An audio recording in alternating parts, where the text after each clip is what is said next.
একদমই ভিন্নভাবে হাঁসের মাংস রান্না করেছিলাম আর এটা খেতে যে এত ভালো হবে বুঝতেই পারিনি। অনেকদিন আগেকার একটা রেসিপি শেয়ার করছি। আস্ত পেঁয়াজ, আদা, রসুন, তারপর হচ্ছে শুকনো মরিচ, জিরা, ধনিয়া সবকিছুকে তেলে কিছুটা ভেজে নিয়ে উঠিয়ে নিয়ে পেস্ট করে নেব। আবার কিছুটা তেল দিয়ে পেঁয়াজ ভেজে নিচ্ছি। এবার হচ্ছে এখানে আস্ত গরম মসলা দিয়ে দিব। তারপরে হচ্ছে স্বাদ অনুযায়ী লবণ দিয়ে দিচ্ছি। আর এখানে হচ্ছে হাঁসের মাংসগুলো দিয়ে দিচ্ছি। হাঁসের মাংসগুলোকে তেলের সাথে খুব ভালোভাবে ভেজে নিতে হবে। সাথে কয়েকটা রসুনও দিয়েছিলাম। ভালোমতো কষানো হয়ে গেলে আগে থেকে যে মসলাগুলো ভেজে পেস্ট করে নিয়েছিলাম সেটাও দিয়ে ভালোভাবে কষিয়ে নিব। অল্প করে পানি দেবো আর ঢাকনা দিয়ে ঢেকে একদম সিদ্ধ না হওয়া পর্যন্ত এভাবে রান্না করে নিব।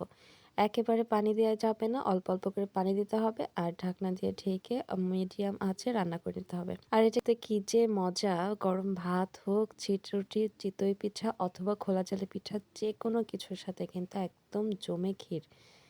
চাইলে এবার এইভাবে একবার ট্রাই করে দেখতে পারেন আর আমাকে কমেন্ট করে জানাতে পারেন। ভিডিওটি ভালো লাগলে সবার সাথে শেয়ার করে দেবেন। আল্লাহ হাফেজ।